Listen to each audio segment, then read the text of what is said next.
ওয়া শিফাউল লিমা ফিস সুদূর, তোমাদের অন্তরে যত রোগ আছে এই রোগ দূর করার এক নাম্বার উপায় হলো আল কোরআন। হিংসা, বিদ্বেষ, অহংকার যাদের অন্তরে, কোরআন বেশি বড়, তোমাদের অন্তরের এই রোগ বিমারি আল্লাহ দূর করে দিবেন। কোরআন আরোগ্য, কোরআন শিফা, ওয়া হুদা, কোরআন হেদায়েত। যারা কোরআনের কাছ থেকে হেদায়েত চায় আল্লাহ তাদেরকে হেদায়েত দান করে দেয়। ওয়া রাহমাতুল লিল মুমিনিন, ঘরে ঘরে যদি কেউ রহমত চায়, দৈনিক যদি কোরআন তেলাওয়াত করে, ওই ঘরটাকে আল্লাহ রহমতময় বানায় দেয়। কোরআন হেদায়েত, কোরআন আরোগ্য, কোরআন রহমত। মন দিয়ে শুনেন শেষ পর্যন্ত কথাগুলা। ৯ নাম্বার, এই কোরআন সারা পৃথিবীর সবাই মিলেও কোরআনের মতো একটা সূরা বানাইতে পারবে না, 10টা সূরা বানাইতে পারবে না, কোরআনটাই বানাইতে পারবে না। আচ্ছা, প্রথমে কোরআন মনে করেন। সূরা বনী ইসরাঈলের ৮৮ নাম্বার আয়াতে আল্লাহ বলেন, কুল্লা ইন ইজতামাতিল ইনসু ওয়াল জিন্নু আলা আইয়াতু বিমিসলি হাযাল কুরআন।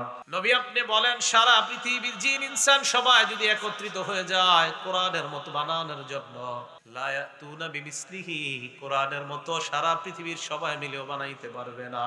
ওয়ালাউ কানা বা'দুহুম লিবাদিন যহিরা, একজন আরেকজনকে সাহায্য করব, আমি আপনি আমরা সবাই জিন ইনসান সবাই সবাইকে সাহায্য করব কোরআনের মতো বানানোর জন্য, সবাই সবাইকে সহযোগিতা করব। আল্লাহ বলে সারা দুনিয়া মিলেও কোরআনের মতো বানাইতে পারবা না। তাহলে কোরআন বানাইতে পারবেন। আচ্ছা ঠিক আছে, 10টা সূরা বানাও। সূরা হুদের 13 নম্বর আয়াতে আল্লাহ বলেন, ফাতু বিআশরি সুওয়ারিম মিসলিহি মুফতারায়াত, পারলে কোরআনের 10টা সূরা বানায়া দেখাও। আচ্ছা আচ্ছা ঠিক আছে, 10টা পারবা না তো একটা বানাও। সূরা বাকারার 23 নম্বর আয়াতে আল্লাহ বলেন, ওয়া ইন কুনতুম ফি রাইবিম মিম্মা নাযালনা আলা আবদিনা ফাতু বিসূরাতিম মিন মিসলি, তোমরা যদি সন্দিহান হও এই কোরআনের ব্যাপারে যা আমি আমার নবীর উপর নাজিল করলাম, তাহলে তোমরা এই কোরআনের মতো একটা সূরা বানায় দেখা দাও। আল্লাহ জবাব দিয়ে দেয়, ফাইল্লাম তাফআলু ওয়ালান তাফআলু, তোমরা পারো নাই, কিছুতে কোনোদিনও পারবা না, পারো নাই, পারবাও না। কোরআন পারবা না, 10টা সূরাও পারবা না, একটা সূরাও বানাইতে পারবা না। অতএব যেহেতু পারবা না, তাই কোরআনের সামনে আত্মসমর্পণ করে নাও। যেহেতু এটা বানাইতে পারবা না, এটার সামনে আত্মসমর্পণ করো। তাহলে এটা কেউ বানাইতে পারবে না, 10টা সূরাও পারবে না, একটাও পারবে না। অতএব এটার সামনে সারা দুনিয়া যদি আত্মসমর্পণ করে, সে সফল কাম হয়ে যাবে। 10 নাম্বার কথা, কোরআন আল্লাহ নাজিল করেছেন, আল্লাহ হেফাজত করবেন। সূরা হিজরের 9 নাম্বার আয়াতে আল্লাহ বলেন, ইন্না নাহনু নাযালনা যিকরা ওয়া ইন্না লাহু লাহাফিজুন, কোরআন আমি নাজিল করলাম, এই কোরআন আমি আল্লাহ হেফাজত করব। লৌহে মাহফুজের এই কোরআন আল্লাহ দুনিয়ার মধ্যে লাখ লাখ হাফেজের সিনায় আল্লাহ হেফাজত করতেছেন। সারা দুনিয়ার কোরআনগুলা যদি জ্বালিয়ে পুড়িয়ে শেষ করে দেওয়া হয়, 7 বছর 10 বছরের ছেলেদেরকে দাঁড় করা দেন, সূরা ফাতিহা থেকে সূরা নাস পর্যন্ত মুখস্থ শোনায়া দিবে। তাহলে কোরআন আল্লাহ হেফাজত করবেন। 11 নাম্বার, কোরআন জান্নাতের সুসংবাদ দেয়, জাহান্নাম থেকে ভয় দেখায়। সূরা ফুসসিলাত আয়াত নাম্বার 4 আল্লাহ বলেন, বাশীরা ওয়া নাযীরা, বাশীরা কোরআন জান্নাতের সুসংবাদ দেয়, ওয়া নাযীরা জাহান্নাম থেকে কোরআন ভয় দেখায়। এই হলো কোরআন থেকে কোরআনের ব্যাপারে 11টা কথা বললাম। এতটুকু কি বুঝে আসছে আপনাদের? তাহলে কোরআনের সামনে কেউ টিকবে না, বাতিল টিকবে না, কোনো মিথ্যা টিকবে না, কোরআন কেউ বানাইতে পারবে না। কোরআন শিফা, কোরআন আরোগ্য, কোরআন হেদায়েত, কোরআন রহমত। তাই শান্তি পেতে হলে কোথায় যেতে হবে? কোরআনের কাছে। আল্লাহ আমাদের সকলকে কোরআনের আজবত মোহাব্বত অন্তরে লালন করার তৌফিক দান করেন। এবার কোরআনের ব্যাপারে নির্বাচিত 13টা ফজিলত শুনবেন। বলেন কয়টা? 13টা ফজিলত, মন দিয়ে শুনেন। 1 নাম্বার, যারা কোরআন পড়ে, যে ঘরের মধ্যে কোরআন পড়ে, ওই কোরআন পড়নেওয়ালাদেরকে আল্লাহ ভরপুর প্রতিদান দান করেন এবং তাদের মর্যাদা প্রতিদিন আল্লাহ বাড়াইতে থাকেন। সূরা ফাতিরের 29 নাম্বার আয়াত এবং 30 নাম্বার আয়াতে আল্লাহ বলেন, ইন্নাল্লাযীনা ইয়াতলুনা কিতাবাল্লাহ ওয়া আকামুস সালাতা ওয়া আনফাকু মিম্মা রাযাকনাহুম সিররাও ওয়া আলানিয়া, নিশ্চয়ই যারা আল্লাহর কিতাব তেলাওয়াত করে, ওয়া আকামুস সালাহ নামাজ কায়েম করে, 1 নাম্বার আল্লাহর কিতাব তেলাওয়াত করে, 2 নাম্বার নামাজ কায়েম করে, 3 নাম্বার وأنفقوا مما رزقناهم سرا وعلانية। আমি তাদেরকে যেই রিজিক দান করলাম, এই রিজিক থেকে গোপনে প্রকাশ্যে যারা দান করে, ইয়ারজুনা তিজারাতাল লান তাবুর, এই মানুষগুলা এমন এক ব্যবসার আশা করে যে ব্যবসার লাভ কখনো ধ্বংস হয় না। কোরআন এমন এক ব্যবসা, যে ব্যবসার লাভ আল্লাহর কাছে কখনো শেষ হয় না, শুধু লাভ আর লাভ। নামাজ এমন এক ব্যবসা, এটা আল্লাহর কাছে লাভই আর লাভ, এটার কখনো লস নাই। দান সৎকা এমন এক ব্যবসা, ইয়ারজুনা তিজারাতাল লান তাবুর, যে ব্যবসার লাভ কখনো ধ্বংস হয় না।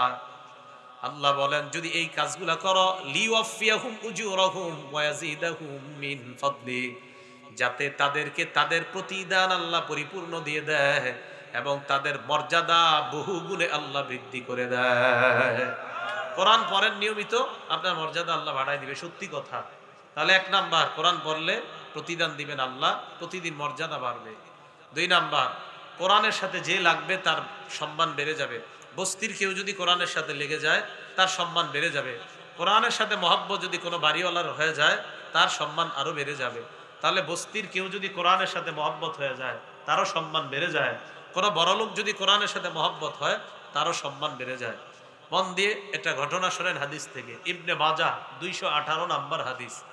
এই হাদিসের মধ্যে আসছে নাফে ইবনু আব্দুল হারিস, এক ব্যক্তির নাম, তাবিঈ নাফে ইবনু আব্দুল হারিস। আন্না নাফি ইবনু আব্দুল হারিসি লাকিয়া উমর ইবনুল খাত্তাব রাদিয়াল্লাহু তাআলা আন বিউসফান। একটা এলাকার নাম উসফান। কি নাম বলেন তো? এই উসফান নামক এলাকায় এই নাফে রহমতুল্লাহর দেখা হয়েছে হযরত ওমর ইবনুল খাত্তাব রাদিয়াল্লাহু তাআলা আনহুর সাথে। হযরত ওমর তখন আমিরুল মুমিনিন। তো উনি মক্কার তখন প্রশাসনিক কাজে যাকে দায়িত্ব দিয়েছিলেন তিনি এই নাফে। ওয়াকানা ওমর কদ ইস্তামালাহু আলা মক্কা।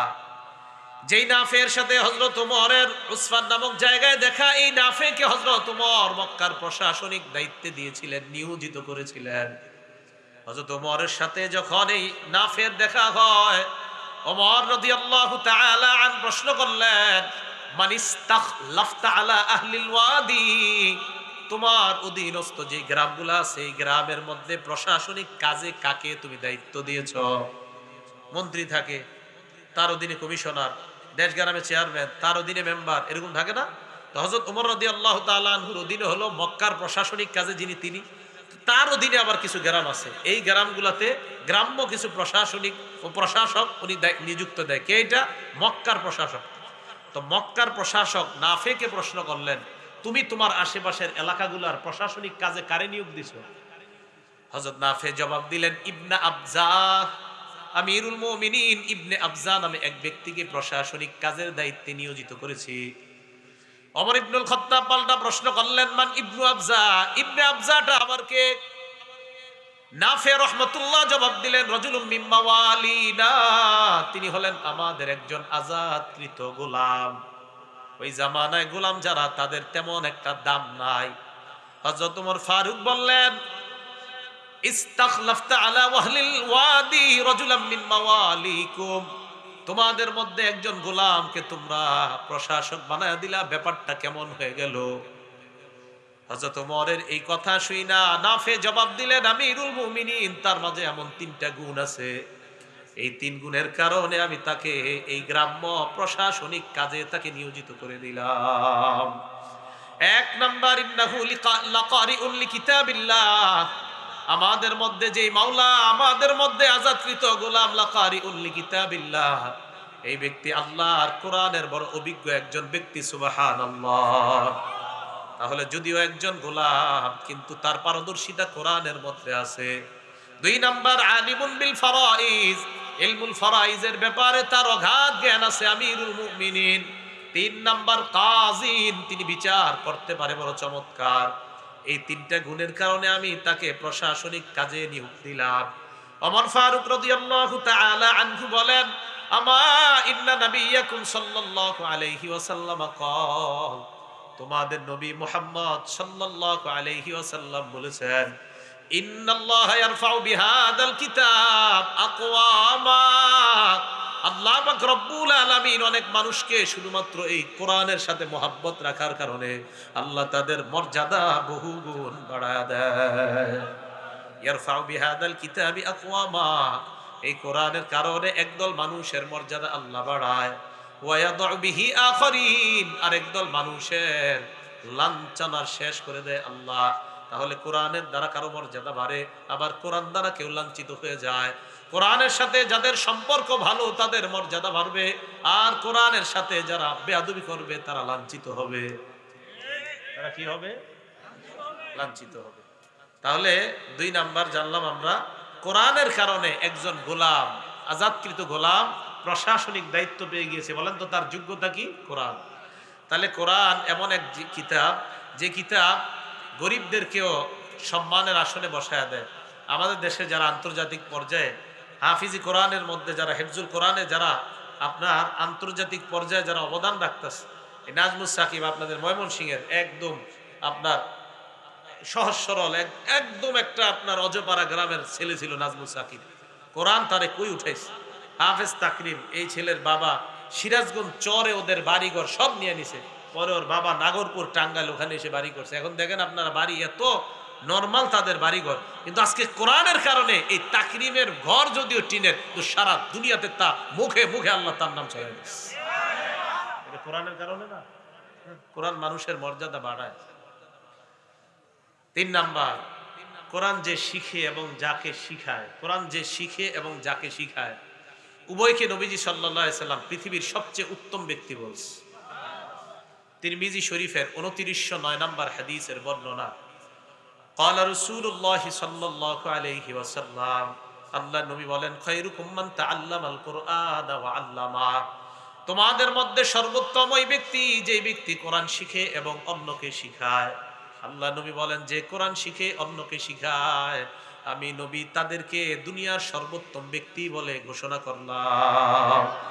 এই যে মাদ্রাসার ভিত্তি প্রস্তর করলেন, একজন পড়াবে আরেকজন শুনবে, একজন পড়াবে আরেকজন শুনবে। আল্লাহ নবী বলেন, যিনি পড়ায় আর যারা পড়ে ওনার কাছে আমি নবী তাদেরকে দুনিয়ার সর্বোত্তম ব্যক্তি বলে ঘোষণা করলাম।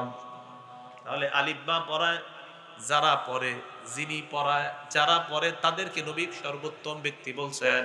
শুধু তাই নয়, মাদ্রাসার মধ্যে একসাথে 10টা 12টা বাচ্চা একসাথে যখন পড়ে, কফ বা তা ইত্যাদি যখন একসাথে পড়ে, এই পড়াগুলো সারা জীবন মনে থাকে। মদ্দে লাজিম কলমি মুসাক্কাল, মদ্দে লাজিম কলমি মুখাফফাফ। আমি 25 বছর আগে পড়ছি, এই 25 বছরে একদিনও আর পড়ি নাই, এখনো আলহামদুলিল্লাহ মনে আছে। এটা কেন মনে আছে জানেন? মক্তবে একসাথে যে পড়ছি দুষ্টামি করতে করতে, এই জন্য মাথায় ঢুকে গেছে। আর বাচ্চাদের নিয়ম এইটা, একসাথে এদেরকে যখন পড়াবেন তখন এদের মাথায় জিনিসগুলো ঢুকে যায়। এটা বাচ্চাদের একটা নিয়ম। তো এই জন্য বাচ্চাদেরকে যদি আপনার আনন্দ দিয়ে পড়ানো যায় তখন তাদের মাথায় এটা খুব সহজে ঢুকে যায়। তো এই বিষয়গুলো কেউ আমরা অন্যদিকে না নেই, বরং এই পদ্ধতির কারণেই আপনার এখনো পড়া এবং পড়ানোর সৌন্দর্য মাদ্রাসার মধ্যে টিকে আছে। কথা কি বুঝে আসছে? 4 নাম্বার, কোরআনের কারণে একটা অক্ষর যদি, কোরআনের একটা অক্ষর যদি কেউ পড়ে, তার আমল নামায় সাথে সাথে 10টা নেকি আল্লাহ লিখে দেন। তিরমিজি শরীফের 2910 নাম্বার হাদিস, ক্বালা রাসূলুল্লাহ সাল্লাল্লাহু আলাইহি ওয়াসাল্লাম, আল্লাহ নবী বলেন, মান ক্বারা হারফাম মিন কিতাবিল্লাহ ফালাহু বিহি হাসানাহ ওয়াল হাসানাতু বিআশরি আমসালিহা। কোরআনের একটা অক্ষর যদি কেউ পড়ে তার আমল নামায় সাথে সাথে 10টা নেকি লিপিবদ্ধ হয়ে যায়। আল্লাহ নবী বলেন, লা আকুলু আলিফ লাম মিম হারফুন। আল্লাহ নবী বলেন, আলিফ লাম মিম এই পুরাটা একটা অক্ষর, এটা আমি বলি না। নবীজি বলেন, বরং বাল আলিফুন ওয়ালাকিন আলিফুন হরফুন ওয়ালামুন হরফুন ওয়া মিমুন হরফুন। এই যে আলিফ লাম মিম পড়লাম, আল্লাহ নবী কয় আলিফ একটা অক্ষর, লাম একটা অক্ষর, মিম একটা অক্ষর, তোমার আমল নামায় 30টা সওয়াব লিপিবদ্ধ হয়ে যায়। কোরআনের এক অক্ষরে কয় নাকি? 10 নাকি। বলেন, কোরআনের এক অক্ষরে কয় নাকি? ঘরে ঘরে কোরআন তেলাওয়াত খুব বেশি পরিমাণে করার তৌফিক দান করেন। 5 নাম্বার, যে ব্যক্তি কোরআন পড়ে তার দৃষ্টান্ত কমলা লেবুর মতো। বলেন, সহিহ বুখারী হাদিস নাম্বার 5427 নাম্বার হাদিস, ক্বালা রাসূলুল্লাহ সাল্লাল্লাহু আলাইহি ওয়াসাল্লাম, আল্লাহ নবী বলেন, মাসালুল মুমিনিল্লাযী ইয়াকরাউল কুরআন মাসালুল উতরুজ্জা, যেই মুমিন কোরআন পড়ে তার দৃষ্টান্ত হলো উতরুজ্জা ফলের মতো। উতরুজ্জা ফলটা অনেকটা কমলা লেবুর মতো, মালটার মতো, তবে মালটা না, এটা সৌদি আরব পাওয়া যায়। উতরুজ্জা অনেকটা মালটার মতো, তবে মালটা না, দেখতে অনেকটা এমন, এটা সৌদি পাওয়া যায়। রিহুহা তাইয়িবুন ওয়া তা'মুহা তাইয়িবুন, এটার স্বাদ বড় চমৎকার, এটার ঘ্রাণও বড় চমৎকার। আল্লাহ নবী বলেন, কোন ইমানদার যখন কোরআন পড়ে ইমানের কারণে আর কোরআনের কারণে, ওই ইমানদার স্বাদওয়ালা এবং ঘ্রাণওয়ালা ইমানদার হয়ে যায়। বলেন, কোন ইমানদার কোরআন পড়লে তার ঘ্রাণ কোরআনের কারণে আর ইমানের কারণে তার স্বাদ আল্লাহর কাছে হয়ে যায়। আল্লাহ আমাদেরকে কোরআনওয়ালা ইমানদার হওয়ার তৌফিক দান করেন। ওয়ামাসালুল মুমিনিল্লাযী লা ইয়াকরাউল কুরআন কামাসালিত তামরা, যে ইমানদার কোরআন পড়ে না তার দৃষ্টান্ত খেজুরের মতো। বলেন কিসের মতো? খেজুরের স্বাদ আছে কিন্তু খেজুরের ঘ্রাণ নাই। লা রিহালাহা ওয়া তা'মুহা তাইয়িবুন, কয় খেজুরের ঘ্রাণ নাই তবে স্বাদ আছে। যে ইমানদার কোরআন পড়ে না ইমানের কারণে স্বাদ আছে তবে ঘ্রাণ নাই, আর যে ইমানদার কোরআন পড়ে তার ঘ্রাণও আছে কোরআনের কারণে আর ইমানের কারণে তার স্বাদও আছে। 3 নাম্বার, ওয়া মাসালুল মুনাফিকিল্লাযী ইয়াকরাউল কুরআন, যেই মুনাফিক কোরআন পড়ে তার দৃষ্টান্ত মাসালুর রাইহানা, গোলাপ ফুলের মতো। কিসের মতো? ঘ্রাণ আসেনি গোলাপ ফুলের? রিহুহা তাইয়িবুন ওয়া তা'মুহা মুররুন, গোলাপ ফুলের ঘ্রাণ আছে তবে তার স্বাদ তিতা। গোলাপ ফুলের ঘ্রাণ আছে, কোরআন পড়ার কারণে মুনাফিকেরও ঘ্রাণ আছে, তবে তার স্বাদ তিতা ঈমান না থাকার কারণে ভিতরে কিছু নাই। 4 নাম্বার, মাসালুল মুনাফিকিল্লাযী লা ইয়াকরাউল কুরআন, যেই মুনাফিক কোরআন পড়ে না তার দৃষ্টান্ত কামাসালিল হানজালা, মাকাল ফলের মতো। মাকাল ফলের স্বাদও নাই ঘ্রাণও নাই। লা রিহালাহা ওয়া তা'মুহা মুররুন, মাকাল ফলের স্বাদও নাই ঘ্রাণও নাই। অনেক মুমিন আছে 7 দিনে 1 বছরেও নামাজ পড়ে না, এরা নামাজ পড়তে হবে এটা বিশ্বাসই করে না, কিন্তু দাবি করে ইমানদার। এই জাতীয় মানুষ যারা কোরআনও পড়ে না আবার দাবি করে ইমানদার, কিন্তু বললে বলে নামাজ পড়তে হবে, এটা কোন জায়গায় লেখা আছে? এই তার ইমান নাই। কিন্তু এর দৃষ্টান্ত হলো এ কোরআনও পড়ে না আর ভিতরে ইমানও নাই। এটার দৃষ্টান্ত মাকাল ফলের মতো, যার কোনো স্বাদও নাই, যার কোনো ঘ্রাণও নাই। এরা হলো সমাজের জন্য সবচাইতে ক্ষতির কারণ। এগুলো 5 নাম্বার কথা, বুঝলেন? 6 নাম্বার, রাত্রে 2টা-3টার দিকে উঠে পড়াশোনা শুরু করছেন আপনি। 3টায় দুনিয়ার মানুষগুলা ঘুমায়, এই এলাকার মানুষ ঘুমায়, পাইথলের মানুষগুলা ঘুমায়। রাত্রে 3টার দিকে আপনি পড়াশোনা করছেন। পাইথলের মানুষ যদিও ঘুমায়, তারা যদিও আপনার কোরআন তেলাওয়াত শোনে না, আল্লাহর ফেরেশতারা শোনে। সুবহানাল্লাহ, একটু জোরে করুন। আমি জানি আপনারা আজকে এমন এমন কিছু শুনতেছেন যে আন্দাজে আপনি কমলার মতো কথা আপনি কি করেন, বুখারীর দলিল দিয়ে তো কইলাম। এখন যেরকম এটা মুসলিম শরীফের দলিল দিব। মানুষ তেলাওয়াত না শুনলে কে শোনে? কানাকা ফেরেশতা। কে শোনে? হ্যাঁ, মুসলিম শরীফের 796 নম্বর হাদিস। আবু সাঈদ খুদরি রাদিয়াল্লাহু তাআলা আনহুর বর্ণনা। উসাইদ ইবনে হুযাইর নবীর এক সাহাবার নাম। এই উসাইদ ইবনে হুযাইর রাদিয়াল্লাহু তাআলা আনহু বলেন, তিনি রাতের বেলা তার আস্তা বলে কোরআন পড়া শুরু করলেন। আস্তা বলের মধ্যে যখন তিনি কোরআন পড়তে লাগলেন, ইজালাত ফারাসুহু, তার ঘোড়াটা লাফালাফি শুরু করছে। বুঝেন, ঘোড়া যখন লাফায় তার তেলাওয়াত করা বন্ধ করে দেয়, ঘোড়ার লাফ বন্ধ হয়ে যায়। ফাকরা সুম্মা জালাত, আবার কোরআন পড়ে আবার ঘোড়া লাফায়, আবার থামে, আবার ঘোড়ার লাফ বন্ধ হয়ে যায়। সুম্মা করা সুম্মা জালাত উখরা, আবার উনি কোরআন পড়ে আবার ঘোড়া আরো লাফায়। উনি চিন্তা করলেন, আর যদি আমি কোরআন পড়ি, কোরআন পড়লে এই আশঙ্কা আছে অন্তত ইয়াহইয়া, ওনার একটা সন্তান আছে ইয়াহইয়া পাশে ঘুমায়। টেনশনে পড়ে গেলেন, আমি যদি আর কোরআন পড়ি, ঘোড়া লাফাইতে লাফাইতে আমার সন্তানকে মেরে ফেলতে পারে। কোরআন পড়া বন্ধ করে দিলেন। দেওয়ার পর ফাকুমতু ইলাইহা, তিনি বলেন আমি ওই ঘোড়ার কাছে গেলাম।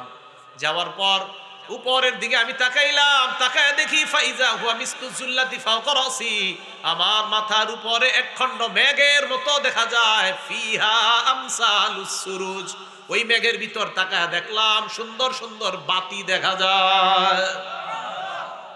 হঠাৎ আমি তাকায় দেখলাম আরজাত ফিল জাউবি হাত্তা মা আরাহা, আমি দেখলাম ওই বাতিওয়ালা মেঘখণ্ডটা উপরের দিকে চলে যায় এক পর্যায়ে যাইতে যাইতে শূন্যে বিলীন হয়ে যায়, আমি আর এই বাতিগুলা দেখি না। ফালাম্মা গাদাউতু আলা রাসূলিল্লাহি সাল্লাল্লাহু আলাইহি ওয়াসাল্লাম, সকালবেলা আমি আল্লাহ নবীর কাছে আসলাম। আসার পর বললাম, ইয়া রাসূলুল্লাহ, গত রাত্রে এমন একটা ঘটনা ঘটছে, আমি আপনাকে শোনাইতে চাই। আল্লাহ নবী কয়, কি শোনাইবা বলো। সাহাবা উসাইদ ইবনে হুযাইর বলেন, বাইনামা আনাল বারিহাতা আকরাউ ফি মিরবাদি, আমি গত রাত্রে আমার আস্তাবলের মধ্যে কোরআন পড়ছিলাম, হঠাৎ আমার ঘোড়াটা লাফালাফি শুরু করে দেয়, আবার আমি কোরআন পড়ি, ঘোড়া আরো লাফায়। নবীজি কয়, ইকরা ইবনে হুযাইর, ও ইবনে হুযাইর আরো যদি পড়তা। কয়, হুজুর আবার পড়লাম, আবার ঘোড়া লাফায়। নবীজি বলেন, আহারে তুমি যদি আরো পড়তা। আল্লাহর নবীর কথা শুই না, আমি বললাম, হুজুর আরো পড়লাম, ঘোড়া আরো লাফায়। নবীজি তৃতীয়বার বললেন, যদি তুমি আরো পড়তা। আমি বললাম, হুজুর আরো পড়লাম, ঘোড়া আরো লাফায়। আল্লাহ নবী কয়, তারপর কি করলা।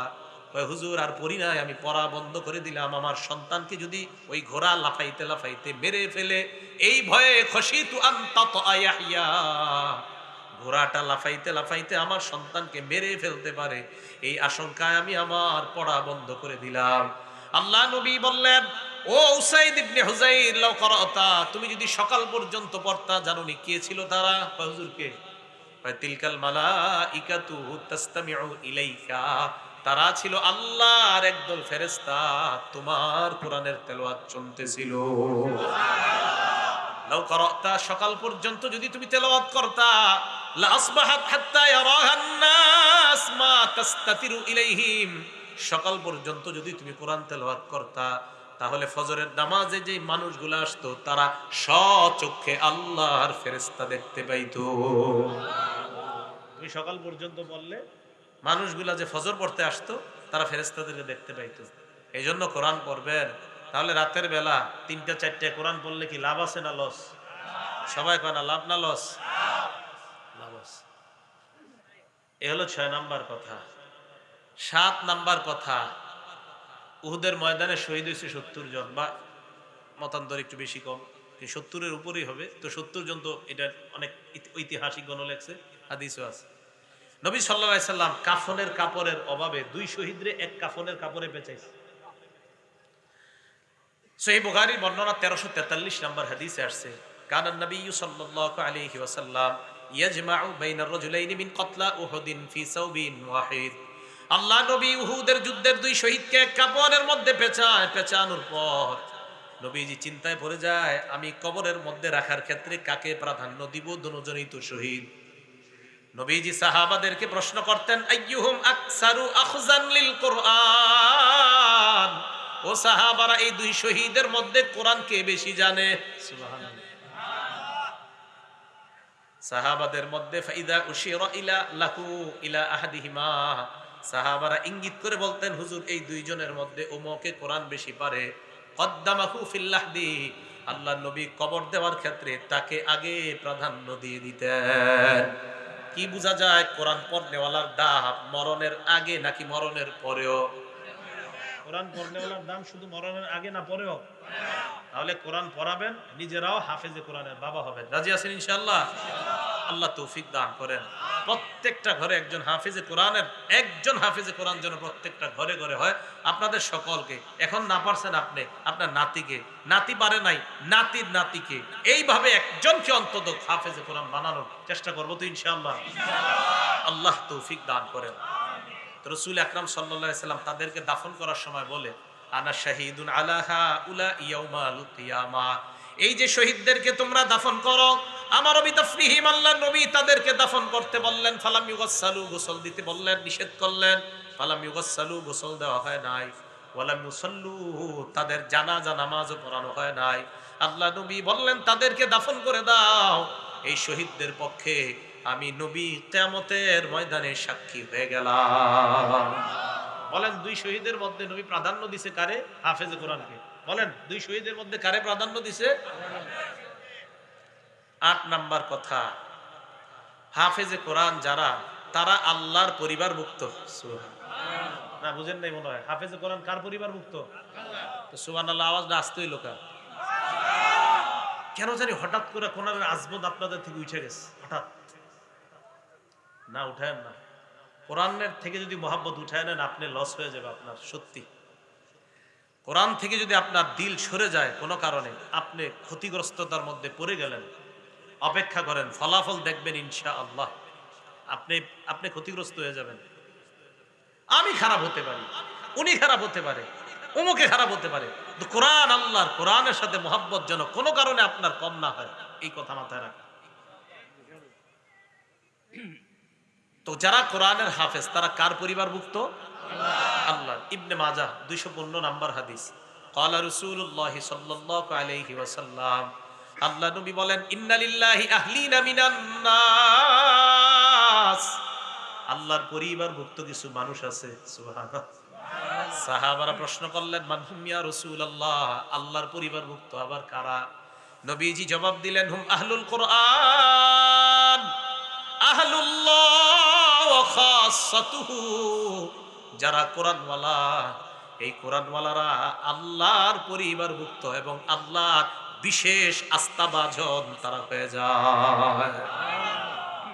আমাদের মধ্যে যারা হাফেজে কোরআন, এই হাফেজরা আল্লাহর একদম কাছের, বলে না প্রধানমন্ত্রীর কাছের লোক মুখে, হাফেজে কোরআনরা আল্লাহর খুব কাছের। সুবহানাল্লাহ, আস্থাভাজন। এখন দেখেন, যাকে আল্লাহ দাম দিছে, যাকে নবী দাম দিছে, আমি আপনি সম্মান দিতে আমাদের সমস্যা কোথায়? কোনো সমস্যা নেই। দেখেন, আমার আব্বা হাফেজে কোরআন ছিল না, আমার আব্বা হাফেজে কোরআন ছিল না, অথচ আমার আব্বার 3টা সন্তান, আমরা 3 ভাই হাফেজে কোরআন। তো আব্বা তো হাফেজে কোরআন ছিল না।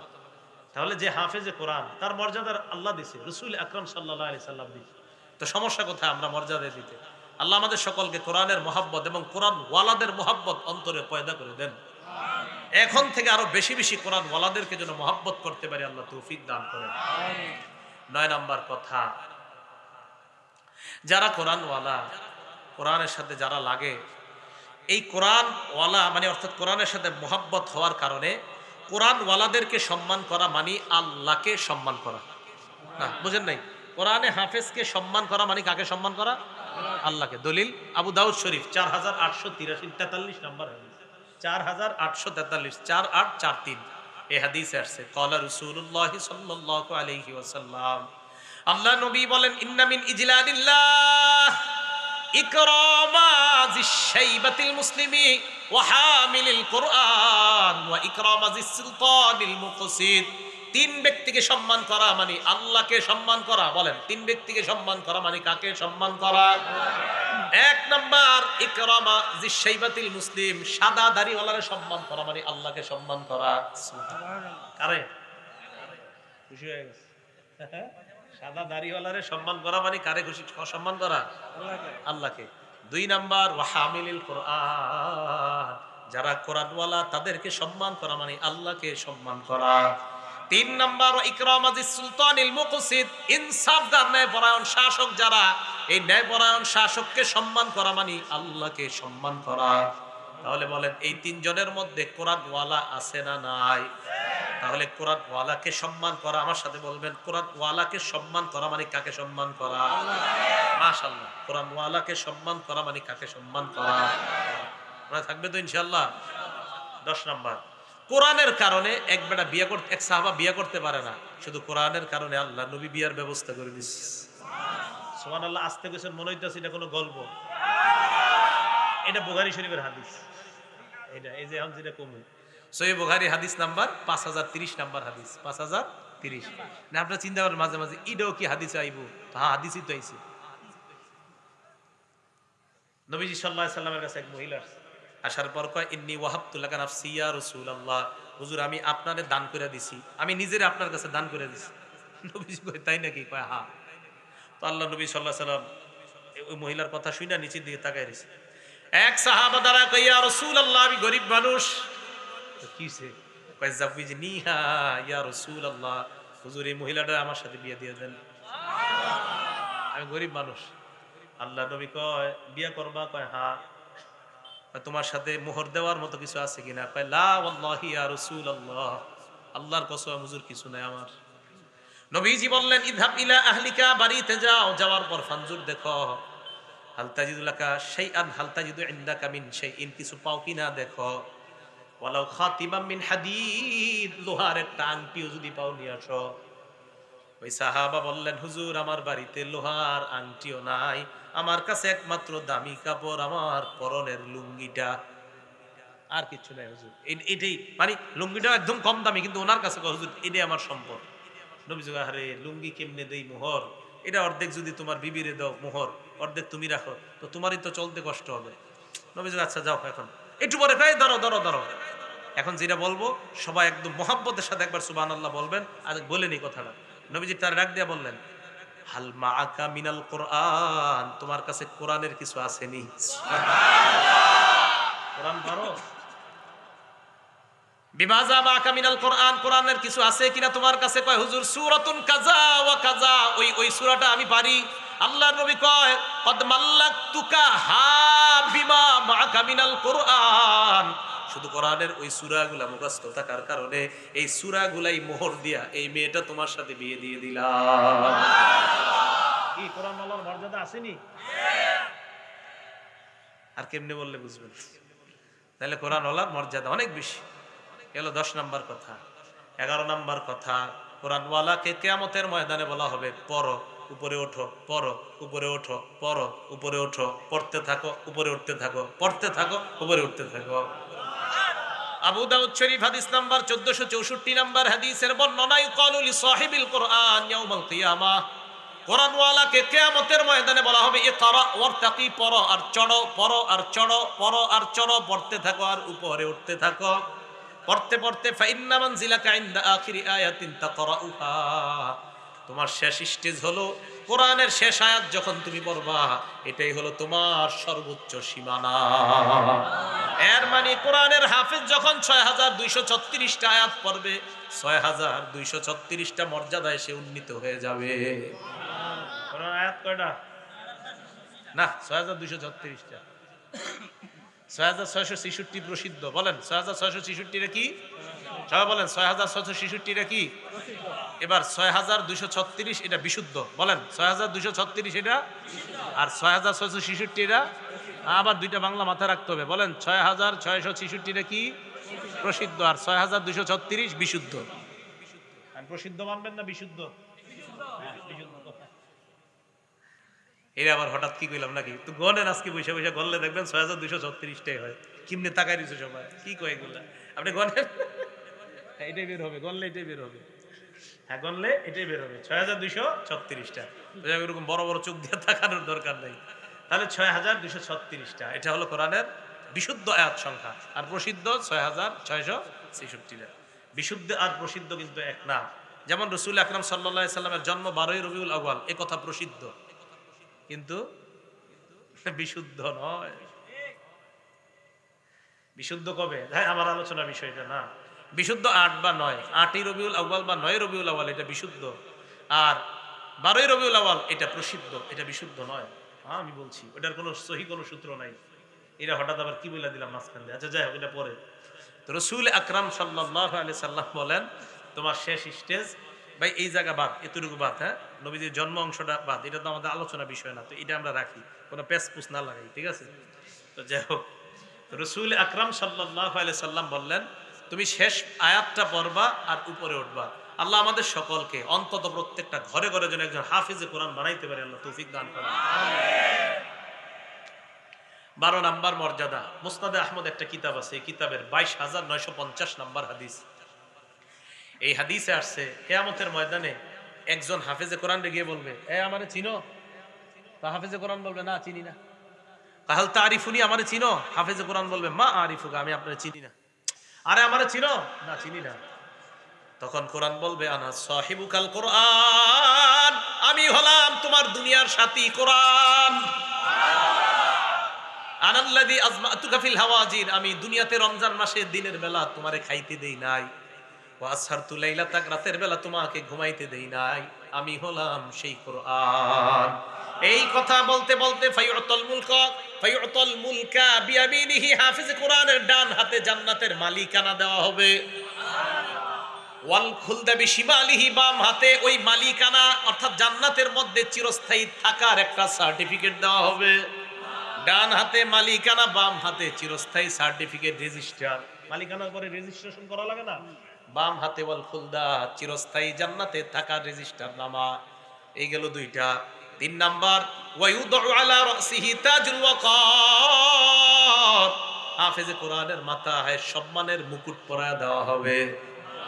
কিসের মুকুট বলেন? কিসের মুকুট? সম্মানের মুকুট পরায়া দেওয়া হবে। এখন ঘটনা আরেকটা ঘটে গেছে। ওয়ায়ুকসা ওয়ালিদাহু হুল্লাতাইন, হাফেজে কোরআনের মা বাবার দিকে তাকায় দেখবে তার মা বাবার শরীরে এমন দুইটা দামি পোশাক পরানো হয়েছে, লা ইউকাবিমুলাহা লাহুমা আহলুদ দুনিয়া, সারা দুনিয়া মিলেও এই দুই পোশাকের মূল্য দিতে পারবে না। হাফেজে কোরআনের মা বাবা বলবে বিমা কুসিনা হাজিহি, আরে আমগরে এইগুলা কেন পড়ানো হয়েছে? জবাব দিবে বিআখজি ওয়ালাদিকুমাল কোরআন, তোমাদের সন্তান কোরআন মুখস্থ করছে, আমি আল্লাহ পুরস্কার স্বরূপ তোমাদেরকে আজকে এই মর্যাদা দান করলাম। হাফেজে কোরআনের মা বাবা হইলে মর্যাদা আছে না নাই? তাহলে ঘরে ঘরে হাফেজ দরকার আছে না নাই? আল্লাহ ঘরে ঘরে বেশি বেশি হাফেজ কোরআন তৈরি করার তৌফিক দান করেন। 13 নাম্বার মর্যাদা কোরআনের। কোরআন কিয়ামতের ময়দানে যে ব্যক্তি কোরআন বেশি পড়বে তার পক্ষে আল্লাহর কাছে সুপারিশ করে, সুপারিশ মঞ্জুর করায় ওই ব্যক্তিকে জান্নাতের মেহমান বানায়া দিবে। সহিহ ইবনে হিব্বান 124 নম্বর হাদিসের বর্ণনা, আল্লাহ নবী বলেন ক্বালা রাসূলুল্লাহ সাল্লাল্লাহু আলাইহি ওয়াসাল্লাম আল কুরআনু শাফিউন মুশাফফা, কোরআন হলো এমন সুপারিশকারী যার সুপারিশ কবুল করা হবে। মান জাআলাহু আমামা, কোরআন যে সামনে রাখবে মানে কোরআন অনুযায়ী যে আমল করবে, কাদাহু ইলাল জান্নাহ, কোরআন ওই ব্যক্তিকে টানতে টানতে জান্নাতে নিয়ে যাবে। ওয়া মান জাআলাহু খালফা যহরিহি, কোরআন যে পিছনে রাখবে মানে কোরআন অনুযায়ী আমল করবে না, কাদাহু ইলান নার, কোরআন ওই ব্যক্তিকে জাহান্নামে নিয়ে যাবে। বলেন নাউজুবিল্লাহ। তাহলে বলেন কোরআনের মর্যাদা আছে না নাই? কোরআন পাঠের মর্যাদা আছে না নাই? এখন আমি বলবো আমরা যারা কোরআন পড়বো সারা জীবন 6টা বিষয় মাথায় রাখবো, হাফেজে কোরআন সহ সবাই। বলেন কয়টা বিষয়? 6টা বিষয় মাথায় রাখবো। 1 নাম্বার কোরআন নিয়ে গবেষণা করা। বলেন কোরআন নিয়ে কি করা? এখন বলবেন হুজুর তো বাচ্চাদেরকে গবেষণা করানো হয় না কেন? দেখেন মাদ্রাসার বাচ্চাদেরকে প্রথমে হাফেজ বানানো হয়, তারপর 3 বছর আরবি ব্যাকরণের উপর তাকে পাণ্ডিত্য অর্জন করানো হয়। আরবি ব্যাকরণ 3 বছর শিখানোর পর পরের 2 বছর আরবি সাহিত্যের অনেকগুলা কিতাব পড়ানো হয়। এরপরে সে 5 বছর মোটামুটি অভিজ্ঞতা অর্জন, কোরআনের ভাষা আরবি না ইংলিশ না ফার্সি? তাহলে কোন ভাষায় পারদর্শিতা অর্জন করানো হয়? আরবি ভাষায়। তখন তাকে আপনার কাফিয়া বা শরহে জামি একটা বছর আছে, এই বছরে গিয়ে কোরআন তর্জমা, শুধু কোরআনের তর্জমাটা পড়ার জন্য দেওয়া হয়। এরপরে জালালাইন একটা বছর আছে, এই জালালাইন একটা কিতাবের নাম, পুরা 30 পারা জালালাইন, এই কিতাবটা মাদ্রাসার ছাত্রদেরকে পড়ানো হয়। এরপরে আপনার মেশকাত শরীফে বাইজবি নামে একটা তাফসিরের কিতাব আছে, এটা পড়ানো হয়। এরপর দাওরায়ে হাদিসে গিয়া বুখারীতেও তাফসির অধ্যায় আছে, মুসলিম শরীফেও তাফসির অধ্যায় আছে। তাহলে মাদ্রাসার ছাত্রদেরকে প্রথমে আরবি ভাষা এটা বুঝার জন্য প্রথমে তাকে প্রস্তুত করা হয়, এরপর তার হাতে কোরআনটা দেওয়া হয় বুঝার জন্য।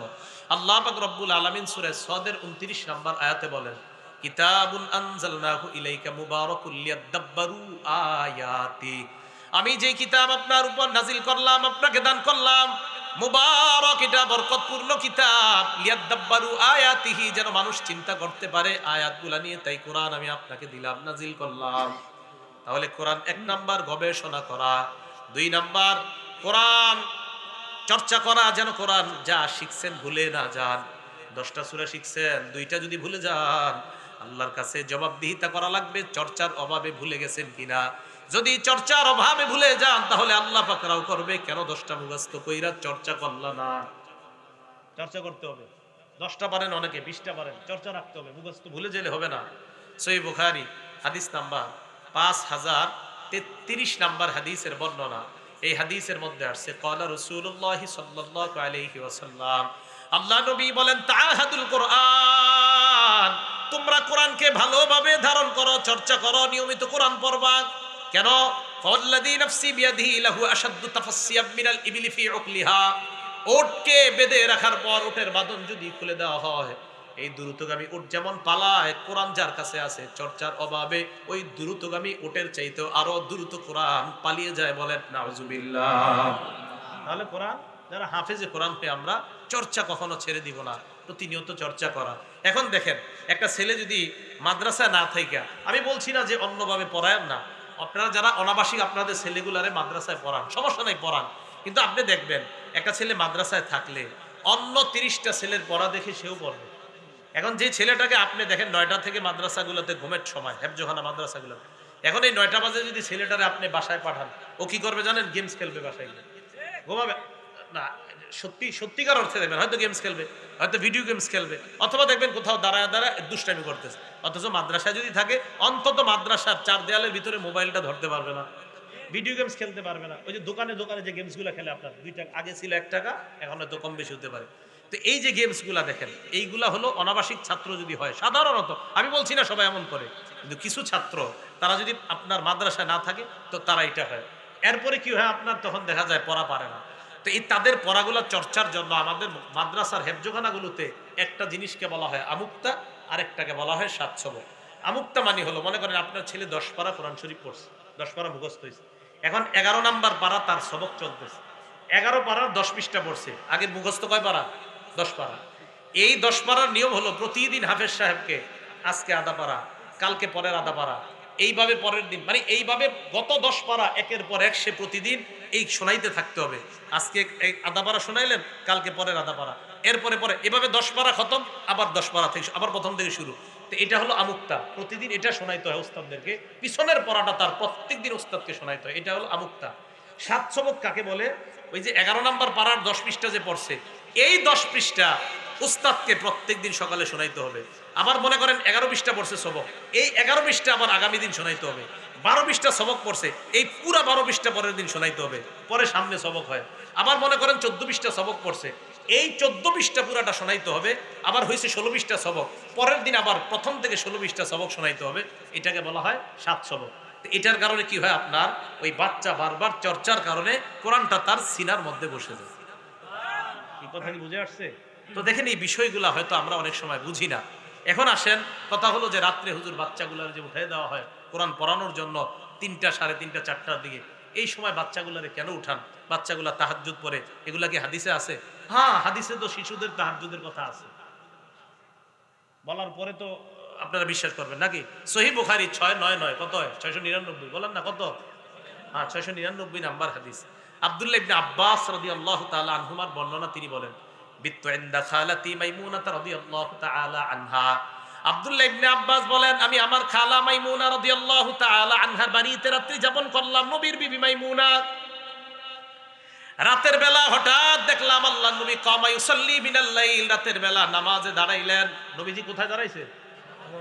আব্দুল্লাহ ইবনে আব্বাস বলেন, কুনতু মাহু, আমিও নামাজে দাঁড়াইলাম। সুবহানাল্লাহ। কুনতু আন ইয়াসারিহি, আমি নবীর বাম পাশে দাঁড়াইলাম। ফা আখাযা বিরাসি, নবী আমার মাথা দইরা, এইভাবে দেখেন মাথা দইরা, আকামানি আন ইয়ামিনিহি, আল্লাহর নবী আমারে বাম পাশ থেকে ডান পাশে আইনা দাঁড় করায়া দেয়। আমি নবীর সাথে তাহাজ্জুদে বাম পাশে দাঁড়াইছি, নবী আমার মাথাটা ধইরা এভাবে টান দিয়া ডান পাশে দাঁড় করাইছে। এখন আপনাদের প্রশ্ন, হুজুর এই আব্দুল্লাহ ইবনে আব্বাস যে শিশু ছিল, এটার দলিল কি? আপনি হাদিসে না বলছেন, উনি নামাজ পড়ছে এটা বলছেন, উনি যে শিশু, এটার দলিল কি? প্রশ্ন ঠিক আছে আপনার, উনি যে শিশু ছিল এটার দলিল কি? হ্যাঁ, এটার দলিল আছে।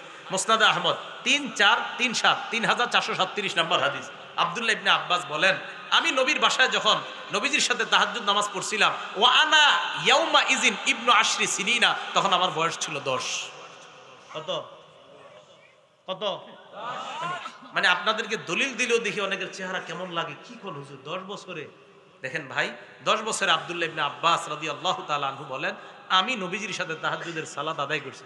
এখন কোন একটা বাচ্চাকে 3:30 বাজে উস্তাদ যদি তাহাজ্জুদ নামাজে বাধ্য করে না, যদি বলে তাহাজ্জুদে দাঁড়াও, তুমি একটু শিখো, তো এখন বাচ্চাটা যদি চর্চা করে 10 বছর বয়স থেকে তাহাজ্জুদ পড়া, এই ছেলে যদি বড় হইলে তাহাজ্জুদ পড়ে, লসটা কি বলেন তো? এখন কথা হলো, হুজুর 3:30টায় উঠতে হবে কেন? প্রশ্ন হইতে পারে। সহিহ বুখারীর বর্ণনা, ইয়ানজিলু রাব্বুনা ইলাস সামাঈদ দুনিয়া হিনা ইয়াবকা সুলুসুল লাইলিল আখির, রাতের 1/3 আল্লাহ প্রথম আসমানে অবতীর্ণ করেন। রাতের 1/3 আল্লাহ প্রথম আসমানে আসে। বলেন, রাতের 1/3 আল্লাহ কোথায় আসে? আসার পর আল্লাহ বলে, মাইয়াদউনি, কে আসো আমারে ডাকো, মাইয়াদউনি ফাস্তাজিবা, কে আসো আমাকে ডাকে সাড়া দিব, ডাকো আমারে ডাকো, ওয়া মাইয়াসআলুনি ফাউতিহা, আমার যে এখন আমার কাছে যা চাইবে আমি আল্লাহ তাই দান করব। একটা বাচ্চা যদি ওই মুহূর্তে আল্লাহরে বলে, আল্লাহ আমার মতো 10টা ছেলে কোরআন মুখস্থ খুব সুন্দর করে করতে পারে, আমার মতো 10টা ছেলে আমার বন্ধুরা তারা 4-5 পৃষ্ঠা সবক দিতে পারে, আল্লাহ আমি 1 পৃষ্ঠাও পারি না।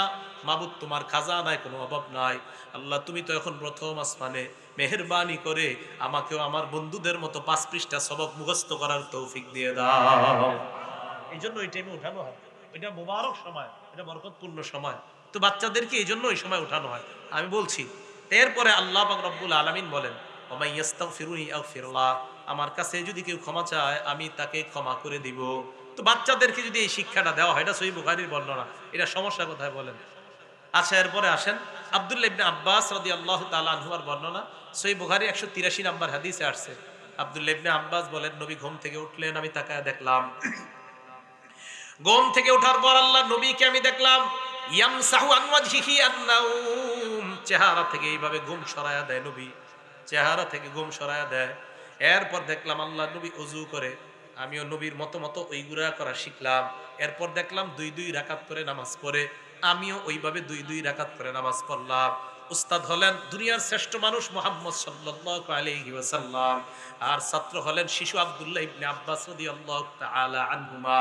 এখন বলেন এই জাতীয় একটা শিক্ষা যদি মাদ্রাসায় দেওয়া হয়, খারাপ কোথায়? হ্যাঁ, এটাই খারাপ না, এটা ভালো।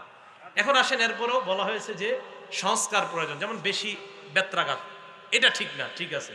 এরকম মারা, প্রচুর প্রহার করা, এটা ঠিক না। হ্যাঁ, এটার বিরোধিতা করা ঠিক আছে, মারাটা ঠিক না, প্রচুর পরিমাণ প্রহার করা ঠিক আছে, এটা ঠিক না বর্তমান যুগে, এটা ঠিক না, এটা ঠিক আছে। তো এরপরে একটা প্রশ্ন উঠছে যে মাদ্রাসাগুলোকে সংস্কার করা দরকার, হেফজখানা। তো এটার পক্ষে এটার ব্যাপারে আমি বলি, আমাদের মোহতারাম মুফতি আলী হাসান উসামা, চিনেন না আপনারা? এই মুহতারাম মুফতি আলী হাসান উসামা ভাই উনি বলছেন গতকালকে এক বয়ানে যে সংস্কারের দাবি যারা তুলছে হেফজখানা, উনি তাদেরকে বলছেন ঠিক আছে আপনি এমন একটা মাদ্রাসা করেন হেফজখানা, যেই মাদ্রাসা আপনাদের পদ্ধতি অনুযায়ী চালান, ওখান থেকে আপনি বিশ্বমানের হাফেজ তৈরি করেন, অবশ্যই ওলামায়ে কেরাম আপনাদেরটা ফলো করবেন, সমস্যা নেই। এমন একটা প্রতিষ্ঠান অবশ্যই করেন, যেহেতু বলছেন এইভাবে করা উচিত সংস্কার, তো সংস্কার করে যেইভাবে সুন্দর হয় এমন একটা প্রতিষ্ঠান হোক, সমস্যা নাই তো। শেখ আহমদুল্লাহ হাফিজাহুল্লাহ উনিও বলছেন সংস্কার দরকার। তো আমরা চাই সংস্কার হয়ে একটা হেফজখানা, যে হেফজখানায় বিশ্বমানের হাফেজ তৈরি হয়, এরকম একটা সংস্কৃত মাদ্রাসা আমরা দেখতে চাই, যেটা সংস্কার হওয়ার পর মাশাআল্লাহ এখন খুব সুন্দরভাবে চলতেছে এবং শিক্ষাও খুব ভালো। অবশ্যই আলেমরা যদি দেখে ওই সংস্কারকৃত মাদ্রাসায় পড়াশোনা ভালো হয়, অবশ্যই সেটাকেই ওলামায়ে কেরাম গ্রহণ করবে। আর যদি দেখা যায় না সংস্কার করার পর ওটার অবস্থা আগের চেয়ে আরো খারাপ, তাহলে ভাই আগে যা ছিলাম তাই ভালো। কি বলেন, ঠিক আছে না কথাটা? কিন্তু কোনো উগ্র আচরণ করা যাবে না, তাহলে এটা ঠিক আছে। যদি সংস্কার, এটা অবশ্যই সুন্দর কথা, প্রত্যেকটা জিনিসের সংস্কার হওয়াটা ভালো, খারাপ না, কিন্তু সংস্কার হওয়ার পর দেখতে হবে এটা ফলাফল কি। যদি ফলাফল দেখা যায় খারাপ, তাহলে তো এটা সংস্কার হলো না। তো যাই হোক, বলছিলাম সন্তানকে যদি অনাবাসিক পড়ান বা আবাসিক পড়ান, যে মাদ্রাসা দিল, তো পড়ানোর সময় আপনি একটু সতর্ক থাকবেন। ও যদি বাসায় রেখে পড়ান, বাসায় নিয়মিত কোরআন চর্চা করে কিনা, এটা আপনি অভিভাবক খেয়াল রাখতে হবে। ওস্তাদ তো আর আপনার বাসায় এসে খেয়াল রাখবে না, তো এই জন্য বাসায় ছেলেটা ডেলি কোরআন পড়ে কিনা এই খেয়াল কিন্তু আপনাকে রাখতে হবে। আল্লাহ আমাদেরকে বুঝার তৌফিক দান করেন। তাহলে বলছিলাম 6টা কথা মাথায় রাখা। 2 নাম্বার নিয়মিত কোরআন চর্চা করা। 3 নাম্বার মাঝে মাঝে অন্যের কাছ থেকে কোরআন শোনা। সুবহানাল্লাহ। মাঝে মাঝে অন্যের কাছ থেকে কি শোনা? কোরআন শোনা। সহিহ বুখারী 5055 নাম্বার হাদিস, আব্দুল্লাহ ইবনে মাসউদ রাদিয়াল্লাহু তাআলা আনহুকে আল্লাহ নবী কয়, আব্দুল্লাহ ইবনে মাসউদ তুমি আমাকে কোরআন পড়ে শোনাও, ইকরা আলাইয়া, কোরআন তুমি আমাকে কোরআন পড়ে শোনাও। আব্দুল্লাহ ইবনে মাসউদ জবাব দিলেন, আকরা আলাইকা ওয়া আলাইকা উনজিলা ইয়া রাসূলুল্লাহ, আমি আপনাকে কোরআন পড়ে শোনাবো অথচ কোরআন আপনার উপর নাজিল করা হয়েছে, আমি কিভাবে আপনাকে কোরআন পড়ে শোনাই? আল্লাহ নবী জবাব দেয়, উহিব্বু আন আসমাআহু মিন গায়রিহি, আমার মাঝে মাঝে অন্যের থেকে কোরআন শুনতে মনে চায়। আব্দুল্লাহ ইবনে মাসউদ বলেন, আমি কোরআন পড়া শুরু করলাম, সূরা নিসা তেলাওয়াত শুরু করলাম, হাত্তা ইদা বালাগতু পড়তে পড়তে যখন সূরা নিসার 41 নাম্বার আয়াতে আসলাম, ফাকাইফা ইযা জিনা মিন কুল্লি উম্মাতিন বিশাহীদ ওয়া জিনা বিকা আলা হাউলাই শাহীদা। এই আয়াতে যখন আসলাম, আসার পর আল্লাহ নবী আমাকে বললেন, ও ইবনে মাসউদ তুমি থেমে যাও। আব্দুল্লাহ ইবনে মাসউদ বলেন, আমি থেমে গেলাম। ওই আয়াতে আসছে, সেদিন কি অবস্থা হবে, যেদিন উম্মতের বিরুদ্ধে আমি সাক্ষীদার করাবো, সেদিন কি অবস্থা হবে। আল্লাহর নবী এই আয়াত যখন শুনলেন, আব্দুল্লাহ ইবনে মাসউদকে বললেন, তুমি থামো। আব্দুল্লাহ ইবনে মাসউদ বলেন, আমি থামলাম। থামার পর মাথা উঠায় নবীর দিকে তাকাইলাম, তাকায় দেখি আল্লাহর চোখ আল্লাহর নবীর চোখ মুবারক থেকে পানি ঝরে পড়তেছে, কাঁদতেছে উম্মতের জন্য। আহারে কি হবে উম্মতের। তাহলে অন্যের কাছ থেকে মাঝে মাঝে কোরআন শুনলে আপনার চোখ দিয়ে পানি পড়বে যদি অর্থ বুঝেন। 4 নাম্বার, মাঝে মাঝে অন্যকে কোরআন শোনানো। 3 নাম্বারটা অন্যের থেকে শোনা, 4 নাম্বার অন্যকে শোনানো। সহিহ বুখারী হাদিস নাম্বার 4964 নাম্বার হাদিস। এই হাদিসের মধ্যে আসছে রাসূল আকরাম সাল্লাল্লাহু আলাইহি সাল্লাম উবাই ইবনে কাব রাদিয়াল্লাহু তাআলা আনহুকে বলেন, উবাই ইন্নাল্লাহা আমারানি আন আকরা আলাইকা। উবাই, আল্লাহ আমারে আদেশ করছে আমি যেন তোমারে কোরআন পড়ে শোনাই। সুবহানাল্লাহ। নবীজির সাহাবা হযরত উবাই বলেন, আল্লাহু সাম্মানি ইয়া রাসূলুল্লাহ, হুজুর আল্লাহ কি আমার নামটা নিয়ে বলছে? হুজুর আল্লাহ কি আমার নাম নিয়ে বলছে? নবীজি বললেন, আল্লাহু সাম্মানি লিহা উবাই, আল্লাহ তোমার নাম এই উবাই এই নামটা নিয়েই বলছে আমি যেন তোমারে কোরআন শোনাই। হযরত উবাই কান্না করা শুরু করছে যে আল্লাহ ওনার নাম নিছে। তো 4 নাম্বার, মাঝে মাঝে অন্যকে কোরআন শোনানো। বলেন মাঝে মাঝে অন্যকে কোরআন শোনানো। তো এই আমলগুলা করা, যে অন্যকে কোরআন শোনানো। 3 নাম্বার, অন্যের কাছ থেকে কোরআন শোনা। 4 নাম্বার, মাঝে মাঝে অন্যকে কোরআন শোনানো। এই কাজটা আমরা করব, যে অন্যকে কোরআন শোনানো। 5 নাম্বার, এই কোরআনকে কখনো পরিত্যাগ না করা। মাঝে মাঝে দেখবেন মনে হবে থুর, এই হেফসখানা মাদ্রাসার হুজুর এই কাজটা ঠিক করে নাই। দেখেন একজন হুজুর ভুল করলে আপনি কেন পুরো জাতির উপরে কষ্ট হবে আপনার? ভুল করছে একজন, এখন পুরো জাতির উপরে কষ্ট নিয়ে না। তো এই কোরআনকে যেন এটার কারণে হত্তুর আমার ছেলের হাফেজ বানাবো না, এমন অনীহা ভাব যেন কখনো না আসে। আল্লাহ পাক রব্বুল আলামিন বলেন, وقال الرسول يا رب إن قوم اتخذوا هذا القرآن مهجورا।